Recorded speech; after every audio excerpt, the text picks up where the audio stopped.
I recently realized that there's a trend going on with different widow and widowers content creators discussing about moving forward, and I wanted to say something to that. I know that word is hard to hear, whether sometimes we may phrase it as moving on, which has the connotation of moving away or leaving this person that we love so much, our partner, our spouse. It may even be a child in the past, but the term moving forward seems palatable. And when I hear that word, it makes me think about just moving and moving into my life. I started continually moving when I had to plan Mark's funeral. I had to continue moving when I had to see Alexander leave and return to the military. I had to continue moving after 3 months of staying home and deciding about returning to work. Moving forward was when Catherine left to go to the military, and I found myself in a house that all 4 of us lived in together, and me repurposing that house for me as an individual. It included me taking Alexander's bedroom and converting that into a guest room, turning Catherine's bedroom into my study. The basement that was the full family game room turned into my exercise room. I don't think it happens at a blink of an eye. I think it happens as we continue to live.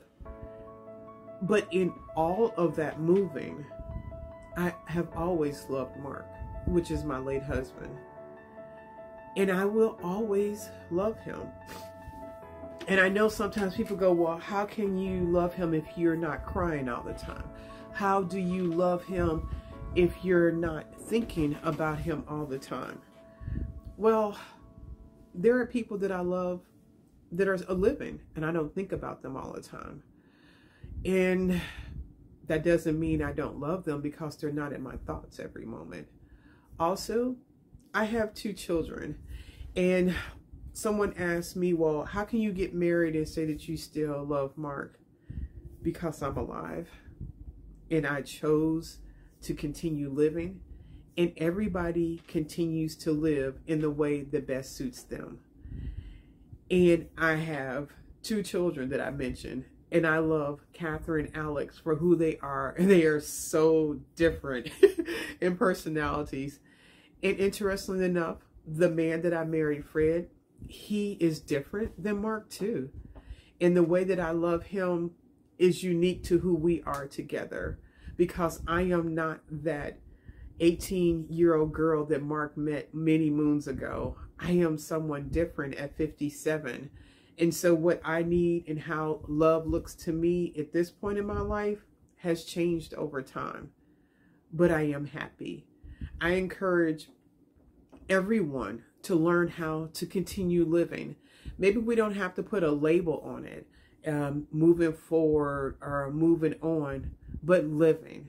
So I encourage you to live. I encourage you to find your what for, your motivation, and little by little, start creating a life that you enjoy. Yes, there will be sadness as you miss this person that is no longer here, but there is joy and opportunity for happiness. Let me know how you're living and how you're continuing to find a life that you enjoy. Talk to you soon.